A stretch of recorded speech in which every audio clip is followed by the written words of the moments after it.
Está no ar o Núcleo Política e Cidadania da TV Comunitária do Rio de Janeiro. Recebendo hoje o professor de Sociologia da Rede Pública Estadual, diretor da Central dos Trabalhadores e Trabalhadoras do Brasil, Seção Rio de Janeiro, e participante da Frente Brasil Popular. Madureira, como você está analisando, você que vem participando da Frente Brasil Popular, a evolução da luta política contra o impeachment?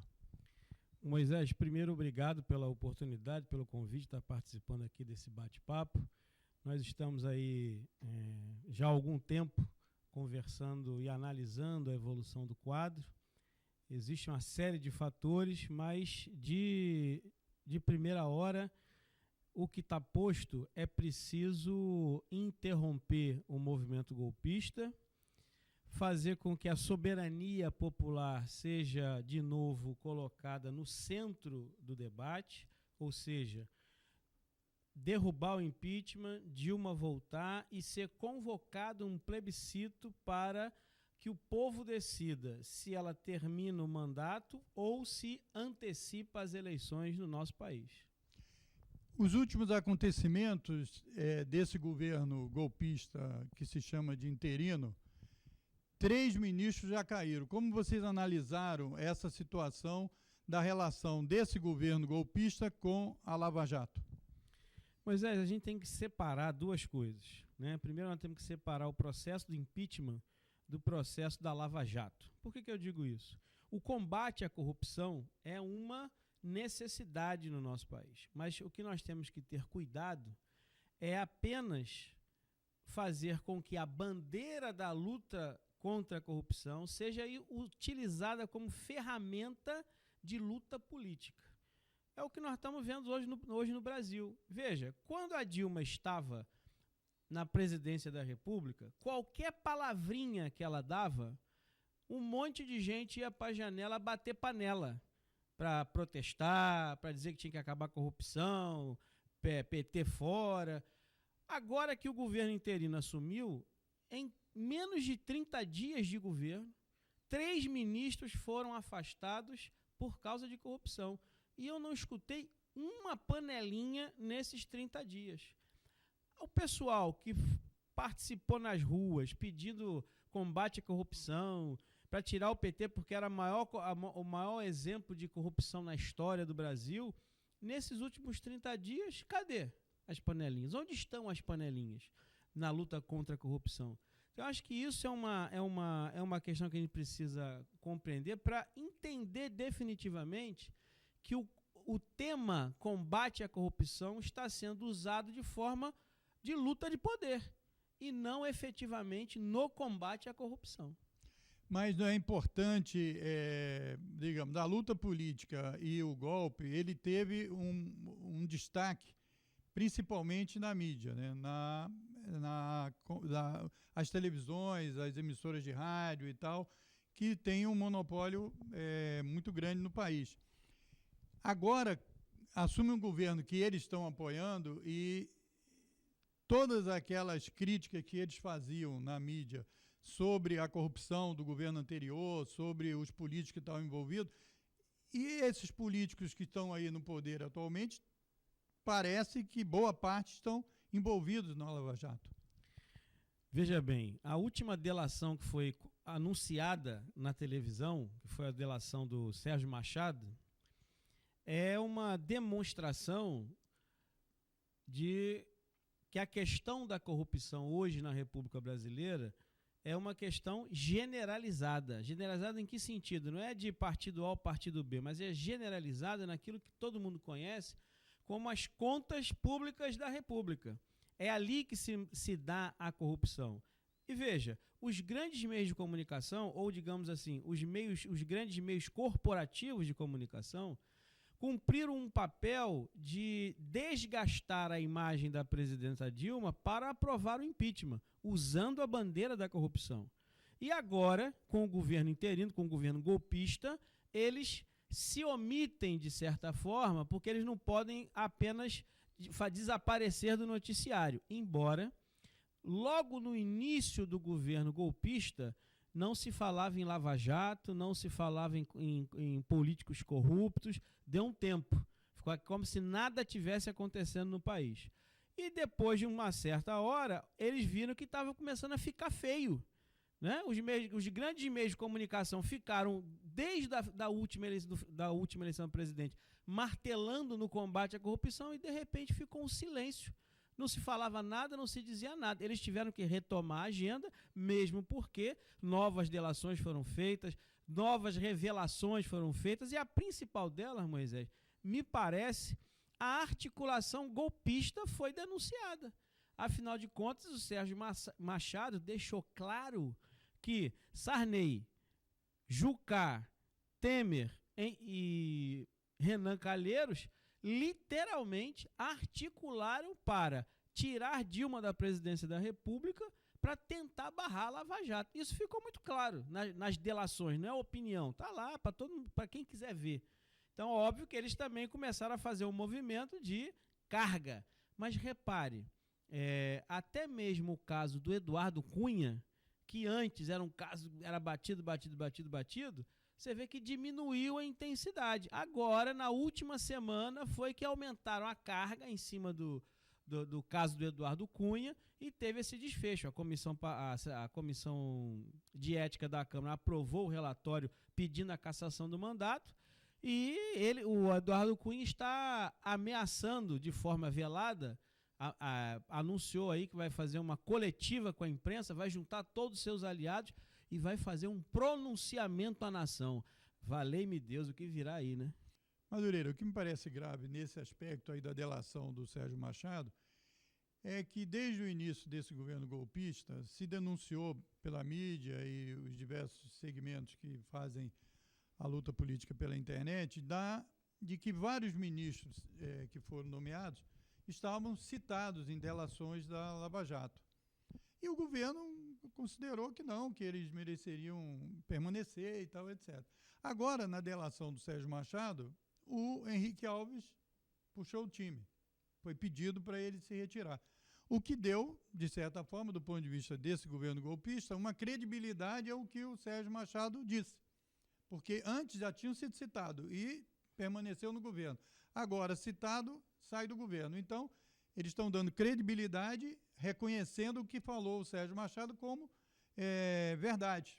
E esse Sérgio Machado disse que o presidente aí interino, o golpista Temer, também está envolvido. Isso não é uma coisa ainda mais grave que denuncia não só o que você já falou da hipocrisia da campanha pelo impeachment e também uma situação insustentável do governo? Moisés, desculpa, presta bem atenção na situação que está sendo colocada. O Temer, quando assumiu, ele deu uma declaração dizendo que quando surgisse o problema, ele daria tratamento. Ele diz o seguinte: não tem problema nenhum. Quando tiver o problema, eu vou lá e imediatamente dou solução ao problema. No primeiro-ministro, quando surgiu a primeira denúncia, ele ficou calado. Ele não disse nada.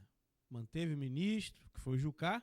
O primeiro-ministro foi o Jucá, né, o principal articulador dele ali naquela situação. Então ele ficou em silêncio. Quando a situação ficou incontestável ou incontrolável, o Jucá pediu para ser exonerado, né? A tática que esse governo golpista usa é essa.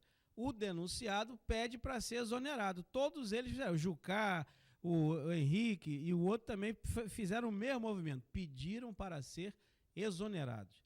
Então, veja, não foi só o último ministro. Nos 3 ministros vai ficando evidente que as delações têm um fundo de verdade e que atingiu o coração do governo Temer. E essa última agora atinge o ocupante interino da presidência da República. Ele está negando, mas a delação está feita, foi aceita, está praticamente homologada, já saiu hoje, no caso eu não sei quando vai ao ar aqui o programa, mas o Sérgio Machado já saiu, já foi expedido o mandado de prisão dele. como vai ser, quanto tempo, prisão domiciliar, mas foi preso agora. Então, quer dizer que a delação premiada do Sérgio Machado, ela foi aceita. Se foi aceita, quem tem que pedir para sair é o Temer, né? Agora, saindo da questão aí dessa discussão sobre corrupção e indo para a questão da política econômica desse governo, depois nós vamos tratar das manifestações e da avaliação que a Frente Brasil Popular, dos próximos passos, etc. Como é que vocês estão avaliando a política econômica, que está claro que ela é contra os trabalhadores, contra as políticas sociais e contra o desenvolvimento de forma ampla? Como é que vocês estão analisando esses passos aí do Meirelles como ministro da Fazenda? Veja, é importante deixar claro para todo mundo que esteja assistindo o programa que o Temer, ele não está apenas ocupando interinamente o governo. O Temer está ressuscitando a agenda neoliberal no país. O programa que o PMDB aprovou no final do ano passado, que ele batizou de Ponte para o Futuro, nada mais é do que a retomada... Seria uma ponte para o passado. Uma ponte, exatamente, uma ponte para o passado. É a retomada das privatizações, daquilo que ainda ficou. Por exemplo, ele já anunciou, pelo menos gente ligada diretamente ao governo dele, já anunciou que a política de partilha do pré-sal da Petrobras, eles estão dizendo que vão mudar, ou seja, eles querem voltar ao regime de concessão. O que é voltar ao regime de concessão? É privatizar a exploração do petróleo. É tirar a Petrobras como controladora do processo e entregar para a iniciativa privada. Já estão falando em privatizar a Caixa Econômica, já estão falando em privatizar o Banco do Brasil, já estão aqui no Rio de Janeiro, o governo do PMDB aliado com o PP já está dizendo que vai privatizar a SEDAI, né, para privatizar a água, o saneamento. Enfim, eles estão fazendo ressurgir das cinzas do inferno a agenda neoliberal de privatização. E junto com isso, o que eles querem fazer? Mudar a CLT. O que é mudar a CLT? A sociedade tem que entender. Eles querem fazer com que o acordado tenha mais valor do que o legislado. Ou seja, vai valer o acordo patrão-empregado independente do que está previsto na Constituição. Isso quem perde são os trabalhadores, sem a menor sombra de dúvidas. Na questão da Previdência Social, volta aquela velha cantinela de que a Previdência está falida, que precisa tomar medidas drásticas, e as medidas drásticas que nós já sabemos quais são, qual é o objetivo final? O objetivo final é pegar a Previdência e entregar para a iniciativa privada também, e ao mesmo tempo aumentar a tributação, aumento da tributação do contribuinte, e aumento do tempo de contribuição para você se aposentar. Ou seja, vai ser aquela velha coisa, você vai se aposentar já com o pé na cova. Então, quer dizer, a lógica antipovo, a lógica antinacional e a lógica antitrabalhador está de volta ao cenário com esse governo golpista. Eu queria que você comentasse, porque nas eleições se vota num programa da chapa presidente e vice-presidente. E o programa que ganhou a eleição foi exatamente contrário a esse que você descreveu aí, do que está sendo feito. Então, há um estelionato do maior tamanho, porque o debate eleitoral debateu as privatizações, de alguma forma, debateu as políticas sociais, debateu a questão do petróleo, do destaque para o pré-sal como um instrumento importante, inclusive que foi aprovado no Congresso, de apoio à educação, etc. Tal. Então, desse ponto de vista político, você pode se eleger com um programa e fazer outro? Veja, o vice-presidente da República, ele, durante o mandato da presidenta Dilma, ele publicamente nunca disse que era contra a política que estava sendo executada no governo, pelo governo, de desenvolvimento nacional, fortalecimento da economia nacional, direitos sociais, mais democracia. Em nenhum momento ele externou nada, nenhuma palavra contra isso. Mas nos bastidores, na calada da noite, ele articulava contra. Ele articulava pelo desmonte dessa política de desenvolvimento progressista da nação brasileira. Tanto é que culminou, depois que ele montou o golpe, culminou no programa Ponte para o Passado, né? E depois a aprovação do impeachment para afastar a presidenta Dilma e ele assumir o poder para retomar a agenda neoliberal. Por que eu quero frisar isso dentro da sua pergunta? O maior exemplo se chama José Serra, o novo ministro das Relações Exteriores. O Brasil construiu uma relação aqui na América do Sul e também com África, Índia, China e Rússia e formou o BRICS. O que é isso para as pessoas entenderem? O BRICS é uma alternativa ao FMI, ao Banco Mundial de Desenvolvimento.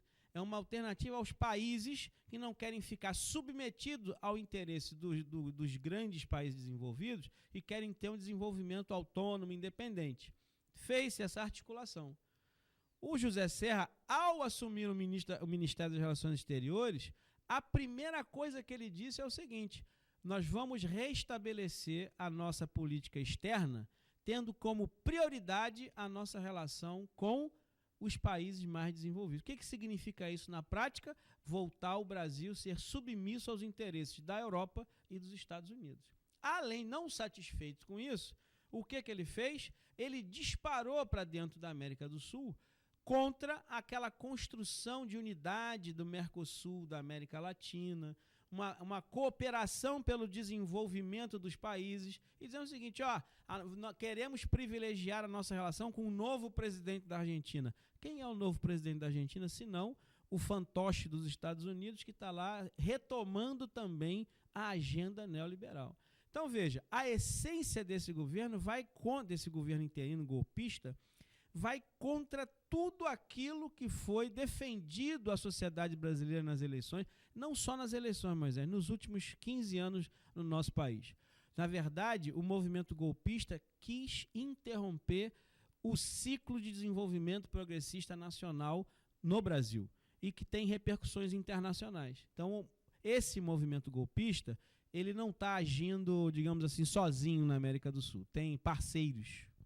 Agora, era importante também que a gente ouvisse a sua opinião sobre se esse golpe... Primeiro, houve um questionamento se realmente era golpe ou não. Inclusive, chegou a um absurdo de se entrar no Supremo Tribunal Federal, né, dizendo que a presidente tinha que se explicar por que usou a palavra golpe. A Rosa Weber acabou de arquivar, porque era uma maluquice. Porque a presidente pode fazer a sua análise política da maneira que ela bem entender. Isso é uma liberdade no país e tal, independente se uns acham que é golpe ou não é golpe. Agora, eu queria saber com você, como é que você analisa o comportamento do Supremo Tribunal Federal em todo esse processo político? Moisés, eu acho que nós vamos precisar fazer uma análise mais profunda, sem o calor da emoção do momento, mas duas coisas que eu acho importantes nesse processo. Primeiro, quando terminou a última eleição para presidente, a oposição, DEM e PSDB, estabeleceram a sua agenda. Era botar o governo no canto do ringue e ficar sangrando o governo até as próximas eleições. Por quê? Porque a oposição não tinha maioria para aprovar impeachment no Congresso. É bom que isso fique muito claro. A oposição, mesmo forte, não tinha maioria para aprovar o impeachment no Congresso. Paralelo a isso, estava sendo conduzido pela República do Paraná, né, que ficou batizado lá, a Justiça Federal do Paraná ficou batizado como a República do Paraná. Em alusão à República do Galeão. Exatamente, exatamente. Do Getúlio, então, etc. eles tinham uma agenda própria através das investigações e das várias ações que vinham sendo Lava Jato, Operação Isso, Operação Aquilo, que tinha como centro pegar políticos que praticam corrupção na República Brasileira. Isso são movimentos, esse movimento da República do Paraná e esse movimento da oposição são movimentos que andam paralelamente mas que em primeiro momento não eram articulados.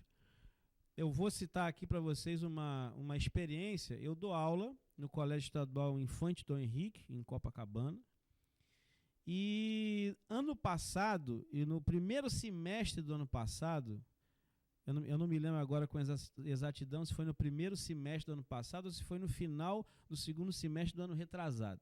Mas foi organizada uma palestra para os alunos da escola e que foi convidado um desembargador para fazer uma palestra sobre a questão da maioridade penal. O tema era maioridade penal.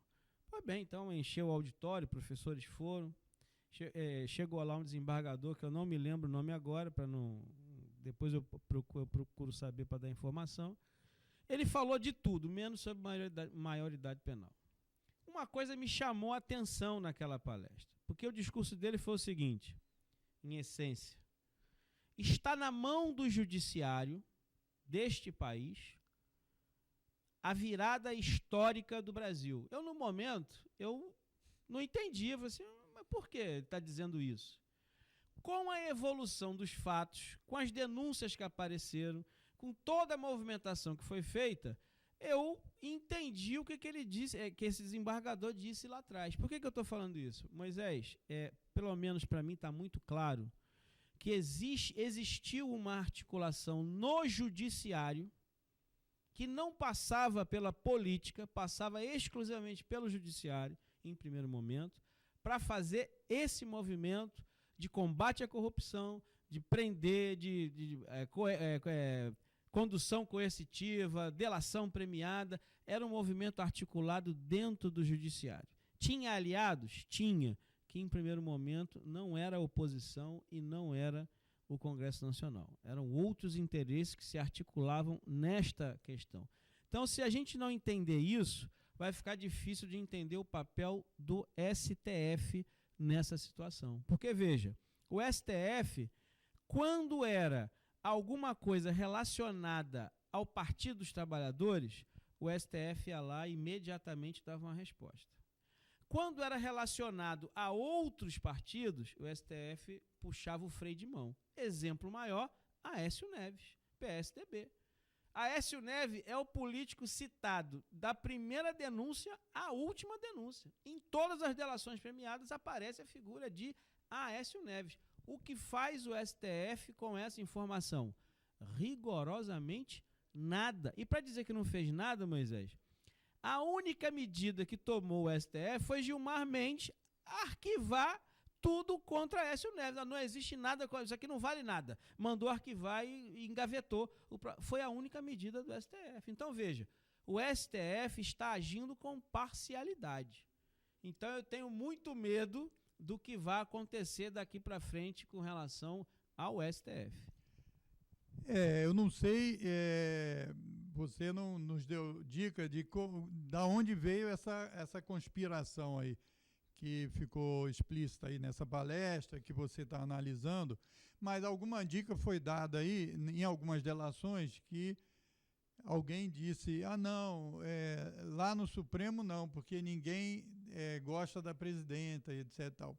E foi relacionado isso a presidente ter vetado aquele aumento absurdo de 79 e poucos %. Que o Temer deu imediatamente quando assumiu, né? Exatamente. Então, foi uma questão de dinheiro, de elevar os soldos, os salários e tal, de toda a justiça. Quer dizer, o Supremo Tribunal Federal e outros órgãos do Judiciário estão querendo receber muito mais do que os outros setores da sociedade e, para isso, aceitam esse tipo, porque isso é rasgar a Constituição, né, o que está acontecendo.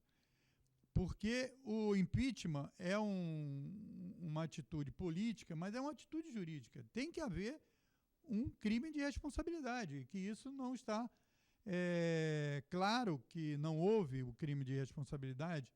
E parece, você disse aí que o Eduardo Cunha parece que vai colocar a boca no trombone. Pronunciamento à nação. À nação. Então, nós estamos gravando aqui no dia 21, nós estamos gravando no dia 20, né?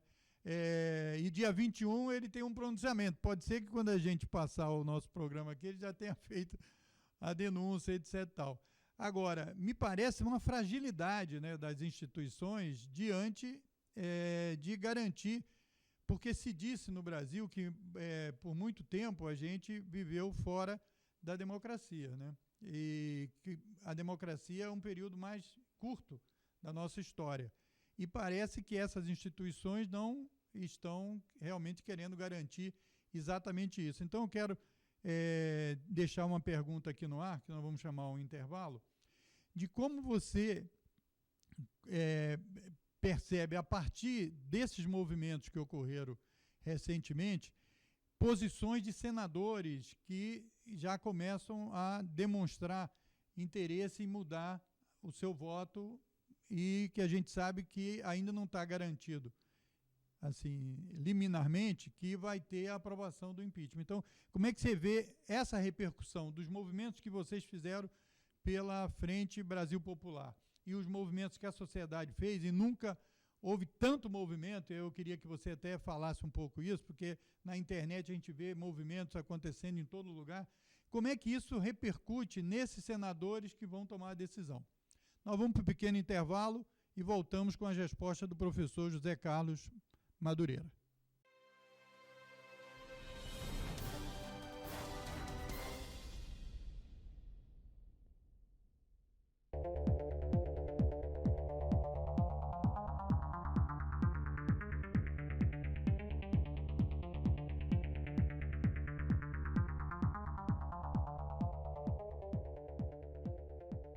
Estamos de volta com o programa Política e Cidadania, do Núcleo de Produção da TV Comunitária do Rio de Janeiro, entrevistando o professor da Rede Pública de Ensino do Estado do Rio de Janeiro, professor de Sociologia, José Carlos Madureira, e também membro da Central dos Trabalhadores e Trabalhadoras do Brasil, participante da Frente Brasil Popular.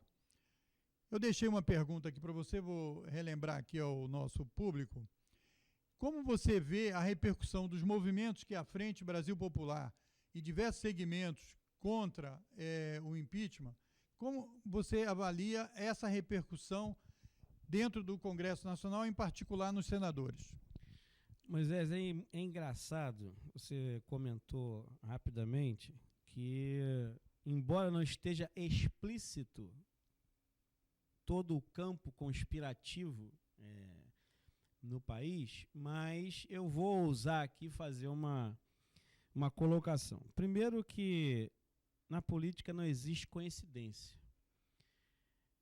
Aqui no Brasil, a diplomata representante dos Estados Unidos foi a mesma diplomata que estava em Honduras quando aconteceu o golpe civil parlamentar. Quando fizeram o golpe no Paraguai, que afastaram o presidente também da mesma forma, um golpe civil institucional pelo parlamento, entre aspas, né, via legalidade democrática, esta diplomata estava como representante dos Estados Unidos no Paraguai. Na Argentina, no ápice da crise da Argentina, e depois ali perto do processo da eleição, a mesma diplomata era representante dos Estados Unidos na Argentina. E por coincidência, esta mesma diplomata era representante dos Estados Unidos no Brasil, na época das manifestações e até a culminância do processo golpista no nosso país. Então veja, eu não acredito em coincidências. Eu ouso dizer que nós estamos também voltando ao passado, naquilo que ficou conhecido como Operação Condor, que era a articulação das ditaduras militares na América do Sul. Nós estamos, na América Latina e América do Sul, podemos estar vivendo uma rearticulação desta mesma operação, só que com outra característica. Todo mundo acha que quando se fala em golpe, você tem que falar necessariamente em baioneta. Porque a Condor é para sumir com os opositores, agora estão sumindo com a democracia. Não? Exatamente. E hoje, o que acontece? A operação que está sendo feita aqui no Cone Sul, ela é uma operação na ponta da caneta. E quem está segurando a caneta? É exatamente o judiciário. É o judiciário que está com a caneta na mão. Todas as medidas e todos os fatos foram dados por quem? Pela caneta do judiciário. Por que eu estou dizendo isso? É preciso realmente esclarecer a sociedade sobre essa questão, se é golpe ou se não é golpe. Por que é golpe? É golpe porque para aprovar o impeachment, como você disse, é preciso ter crime de responsabilidade. Se não tem crime de responsabilidade, não tem impeachment. É golpe. É golpe. Acabou. Claro. Então, aí as pessoas falam assim, não, mas está seguindo o devido processo legal. Aí eu tenho dito para os meus alunos, para meus colegas professores, dizer o seguinte, olha, eu não preciso ir no Congresso Nacional, nem nenhuma instância jurídica, para mostrar para vocês como é que funciona o devido processo legal no país. Basta você entrar numa favela, numa comunidade do Rio de Janeiro e observe o devido processo legal funcionando.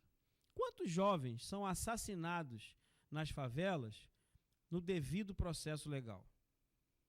Você mata, depois que mata, você inventa uma desculpa para justificar a ação. Nós estamos vivendo... É a legítima defesa, entrou com a bala. Esse do menino de 10 anos em São Paulo, né? Quer dizer, ele atirou nos policiais, inventaram uma arma, planta etc. lá, prova. Depois que mata, planta, ele estava armado. Ou seja, isso é o devido processo legal. Quantas pessoas já foram condenadas? Quantos inocentes já foram condenados inocentemente, sem prova nenhuma, no devido processo legal? Então, é isso que está acontecendo no processo de impeachment. Não tem crime de responsabilidade, mesmo porque teria que ser coerente a seguinte questão: se o que a Dilma está praticando hoje, as chamadas pedaladas fiscais, fosse crime, nós teríamos que resolver isso, né, na Constituição ou no Código Penal. Porque a prática administrativa da Dilma foi executada por Fernando Henrique, Itamar Franco, Lula e agora Dilma. Então, veja, se o Congresso... E por 17 governadores. E fora os prefeitos. Isso. Fora os prefeitos. Então, ou seja, se o que está sendo chamado de pedalada fiscal vai ser considerado ilegal daqui para frente, primeiro você tem que alterar a lei. Você não pode punir ninguém por crime se a lei não prevê o crime. Então, se você está acusando alguém de um crime que a lei não prevê que seja crime, está caracterizado o golpe. É o caso mesmo. Né? Por que eu estou fazendo essa demonstração? Porque, veja, Moisés, eu acho que alguém ou alguns não esperavam a reação da sociedade. Por que eu digo isso? Em todos os outros países, essa articulação golpista não teve reação popular. Quem quiser estudar, vai em todos esses países que eu citei, no que diz respeito a essa tentativa, ou até onde aconteceu o golpe civil institucional, não teve reação popular. No Brasil, teve reação popular. A reação foi gigante, está tendo reação popular. A Frente Brasil Popular, ela tem dois objetivos. Ela tem um objetivo tático, que é lutar contra o golpe, e tem o seu objetivo estratégico, que é aglutinar o setor progressista da sociedade, retomar a discussão do programa progressista que foi apresentado à sociedade, que ganhou as eleições, e retomar o seu protagonismo, a volta ao poder para continuar o ciclo progressista. Então, veja, nesses meses de mobilização da sociedade, o que nós podemos dizer hoje? Primeiro, a sociedade brasileira está polarizada. De um lado, você tem aqueles que querem a continuidade do ciclo progressista, do outro, você tem aqueles que querem a retomada da agenda neoliberal. Isso não tem como fugir. Este é o resultado das manifestações.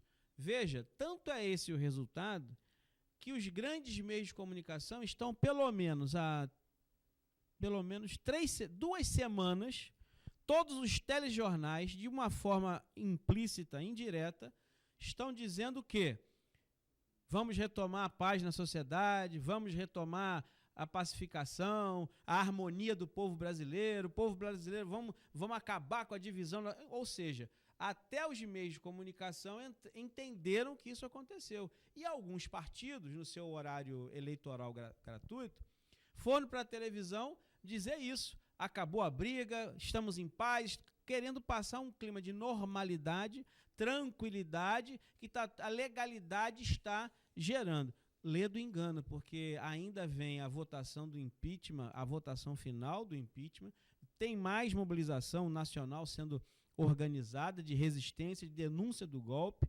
Queremos que o Cunha saia, seja cassado, e aí vamos ver se o STF vai prender o Cunha. Aí nós vamos ver qual é o papel real que o STF vai cumprir. Porque se o Cunha for cassado, Moisés, ele pode ser preso imediatamente. E está parecendo que essa entrevista que vai ocorrer, no caso, amanhã, dia 21, hoje é dia 20, é meio um tchau dele, que aí tem que ver se ele vai realmente falar o que dizem que ele vai falar e o que a esposa dele teria dito que vão falar.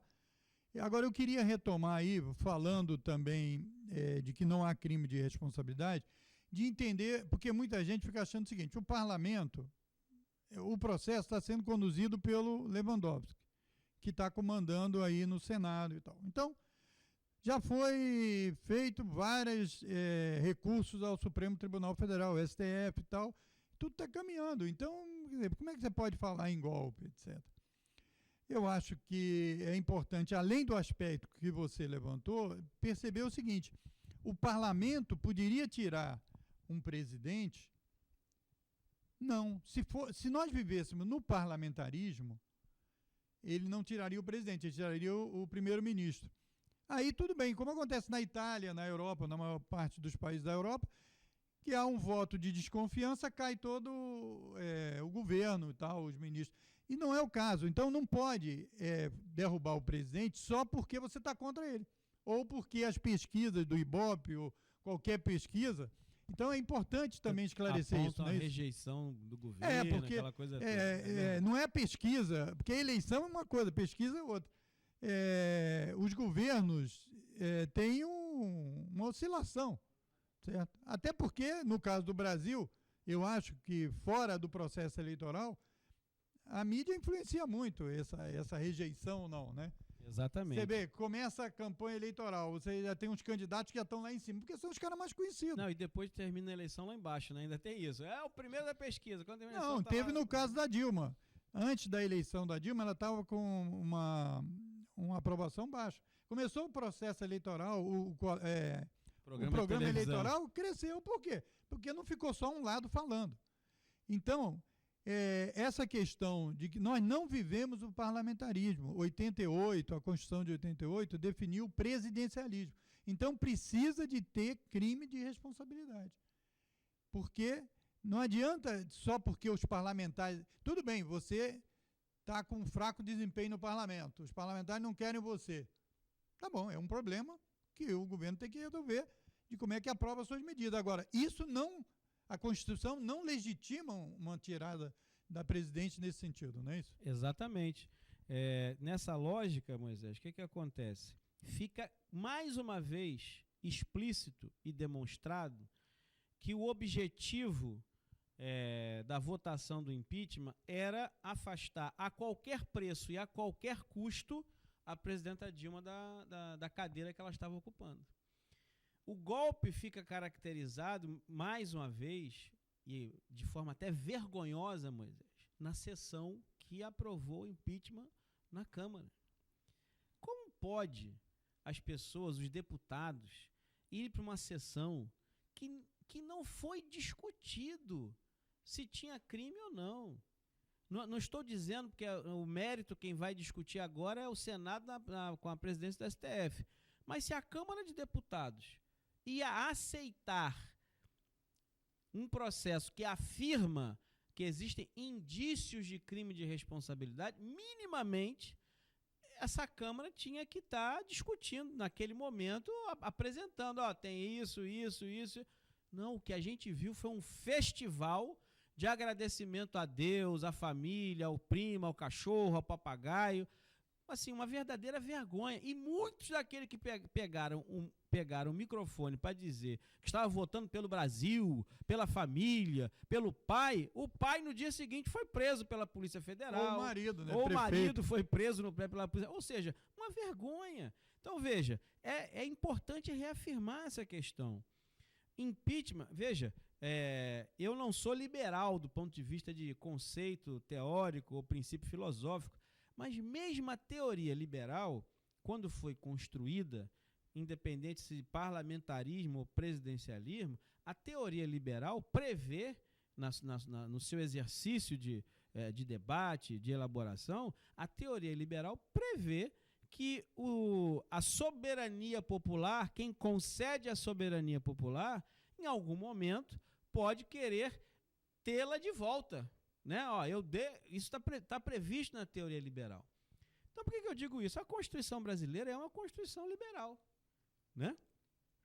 O impeachment é um instrumento para você afastar um presidente, uma presidente da República, se existir crime de responsabilidade, diferente do parlamentarismo.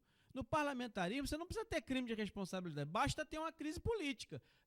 Houve uma crise política, desconfiança, se o secretário... Um partido que pertence à coligação com 3 parlamentares sai da coligação, acabou. A maioria vai para o outro lado... Acabou, você vai lá, caiu... É o voto de desconfiança. Exatamente. É diferente do presidencialismo, e aqui no Brasil o tal presidencialismo de coalizão, que para você afastar o presidente da República, você precisa provar que existe fato objetivo da pessoa.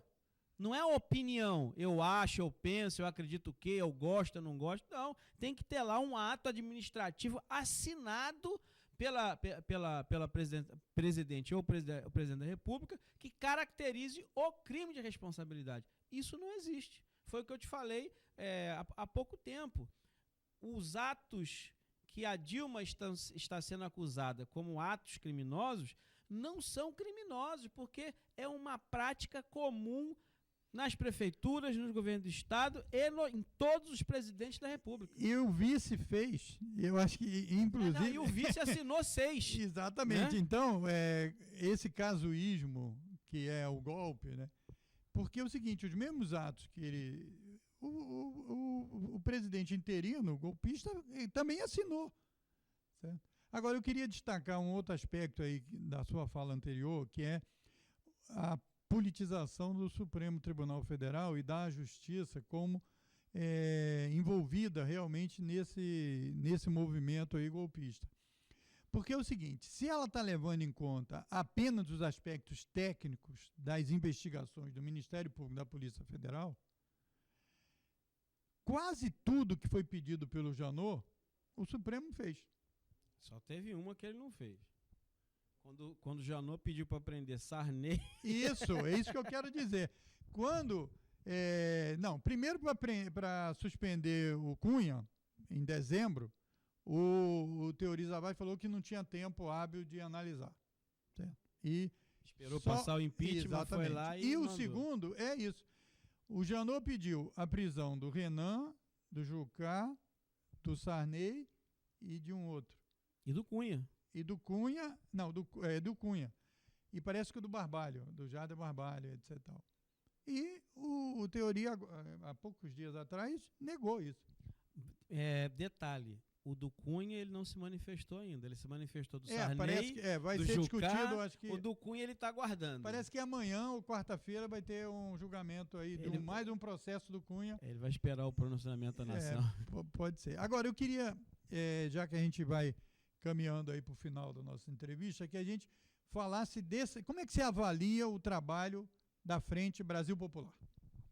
Moisés, é importante estabelecer o seguinte, a Frente Brasil Popular hoje, ela está construindo uma bom você, só cortando aí, você dá ao nosso telespectador uma visão, essa frente está em todo o Brasil, é só no Rio de Janeiro? Não. Quem participa, como é que... A Frente Brasil Popular está organizada hoje no país inteiro. Tem uma direção nacional da Frente Brasil Popular, tem direções estaduais e também direções locais, regionalizadas, municipais, nos bairros, nas universidades, por local de trabalho. Criou-se uma dinâmica de estar estabelecendo a organização da frente, aglutinando todos os setores, todo o setor organizado da sociedade. Seja a organização de que tipo for, sejam as organizações tradicionais, do movimento sindical, do movimento estudantil, do movimento sem terra, do movimento sem teto, como as novas organizações horizontais que o século XXI, coletivos, mídia ninja, ainda mais no século XXI, onde a questão da internet potencializa, né, divulgação, articulação, mobilizações, agenda de... Você quer fazer uma manifestação hoje, você marca, vai lá, bota no Facebook e aparece gente que nem nunca deu as caras no movimento organizado tradicional. Então, a Frente Brasil Popular, que também está aliada também à Frente Povo Sem Medo, Povo Sem Medo, também que é uma outra frente que existe hoje no país, tem agido com unidade para justamente resistir ao golpe, defender a democracia. Agora, eu queria que você... Então, esses movimentos que fazem manifestação no Brasil, todos estão nessa frente? Todos estão nessa frente. Sem terra, sindicatos, federações, CUT, centrais sindicais. CUT, CTB, todos aqueles que se posicionaram contra o golpe fazem parte da Frente Brasil Popular e dessa unidade. Me parece que isso é também um fator meio inédito no país, não? A construção de uma frente desse calibre. Da redemocratização para cá, Moisés, eu acho que é o momento mais vigoroso dessa ação unitária do pensamento progressista. Eu acho que o objetivo é justamente esse. A frente ela vem com o sentido de criar as condições para essa unidade, manter esta unidade, fortalecer esta unidade e ampliar esta unidade. Acho que esse é o... Se toda crise tem um lado positivo, o lado positivo dessa crise é possibilitar a unidade do campo progressista no nosso país. Acho que isso é um ponto positivo nessa crise toda. E você tem uma ideia de quantas manifestações a frente já fez e quais são os próximos passos? Olha, número de manifestações...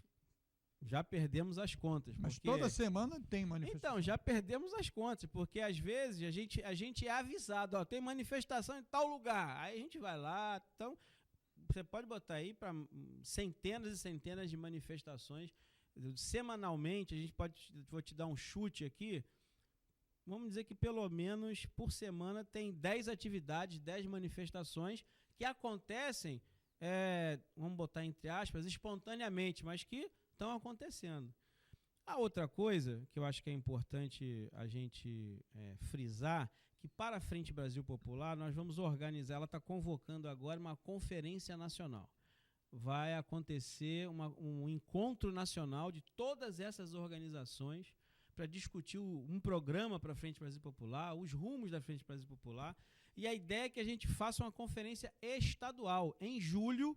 Aqui estamos vendo o local ainda, mas vamos realizar uma conferência preparatória nacional aqui no Rio de Janeiro no mês de julho. Data e local nós vamos ainda decidir, mas com esse objetivo, aglutinar o campo progressista, o campo democrático, discutir um programa amplo para que a gente possa retomar o desenvolvimento nacional, o fortalecimento da democracia e o desenvolvimento econômico e social do Estado e do país. Eu vou fazer uma pergunta que não sei como...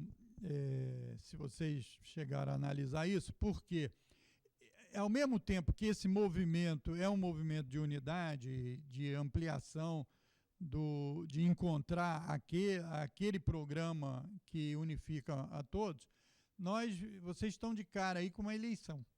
A eleição municipal, que é um calendário já definido, que os partidos têm que se preparar e tal, com antecedência, um ano antes, se inscrever, de convenções, etc. Tal. Até que ponto a eleição municipal pode criar problema para essa unidade? Ou não? Problema para a unidade eu acho que não cria.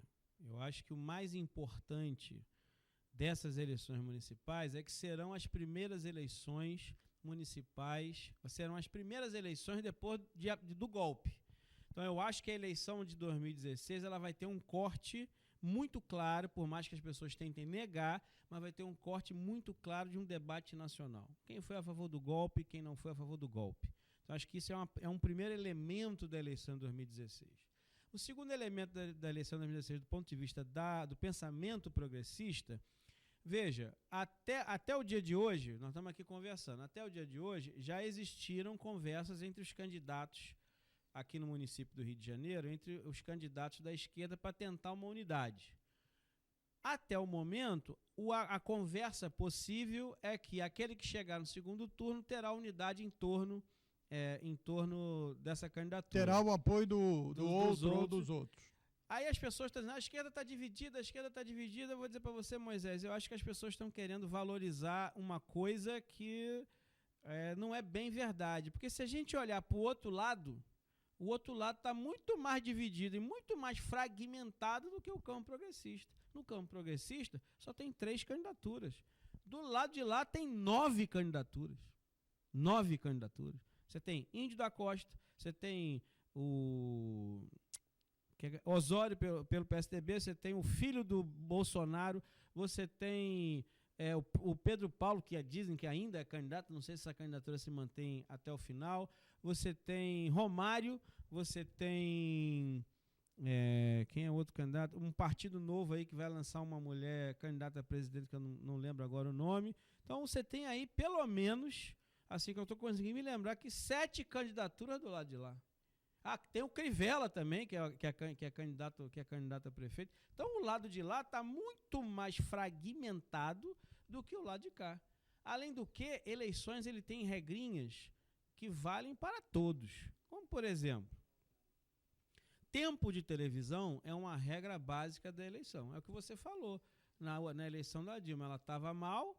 Quando começou a televisão, ela foi e subiu, porque aí passou a ter a mesma coisa. Contraponto com a mídia, né? A mesma coisa vai acontecer Agora, eu acho importante, Madureira, que é o seguinte, esse movimento de unidade, ele carece de uma maturação, de um tempo de discussão. Então, não é uma coisa que essas pessoas que acham isso têm uma visão meio simplista da luta política, né? Que é o seguinte, a gente precisa da unidade, aí o cara bate o sinal, todo mundo de alerta. Não é assim. Então, o importante é que se mantenham as conversações, que se faça, não se crie beligerância, não se crie conflitos intransponíveis para continuar essa construção. Porque aí que eu queria entrar na outra pergunta. Toda essa luta política que você identificou aqui nesse debate que nós tivemos, sobre uma conspiração, uma luta política que de fundo tem a ver com, ou se avança com os programas sociais, com a questão nacional da economia brasileira, de um país autônomo na questão internacional, etc., ou aqueles que querem retroceder. Como você avalia, para a gente finalizar aí a nossa entrevista, há um pano de fundo nessa questão da candidatura, da possível candidatura do Lula, porque esses segmentos, eles preocupados se o Lula for candidato, quem sabe o Lula fica mais 8 anos e se completa um ciclo de 20 anos. Então, como é que você analisa o pano de fundo de toda essa luta política do golpe e será que a Frente Brasil Popular pode vir a ser o instrumento, como no Uruguai, certo, de ser o instrumento dessa luta política para frente? Com certeza a referência é o Uruguai, é a frente de esquerda ampla para acumular força para os próximos processos que estão vindo no nosso país. Segundo, veja, o medo deles é exatamente esse, eles não têm candidato.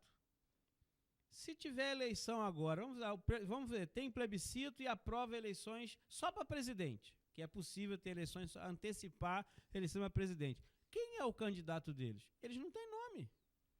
Já o lado de cá tem pelo menos um nome. E que com todo o bombardeio que eles estão fazendo, ladrão, safado, corrupto, sei lá o que for, qualquer pesquisa que faz, ele está na frente. Então, esse é o medo deles. Esse pano de fundo, se tem eleição, se não tem eleição, se tem plebiscito, se não tem plebiscito, é que o lado de cá tem nome forte e o lado de lá não tem.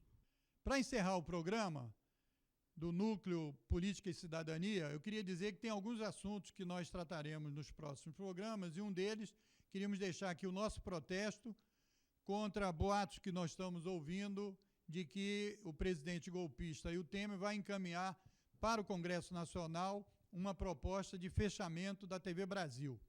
Nós somos TV comunitária, pertencemos ao campo público e não aceitaremos o fechamento da TV Brasil, que é um instrumento da população brasileira, não é uma TV estatal, a TV estatal chama-se NBR e a TV Brasil tem que continuar existindo. Queríamos agradecer a sua audiência e agradecer ao professor José Carlos Madureira, nosso diretor de secretário-geral aqui da TV Comunitária na gestão 2016-2019, e queríamos dar um tchau, até a próxima edição.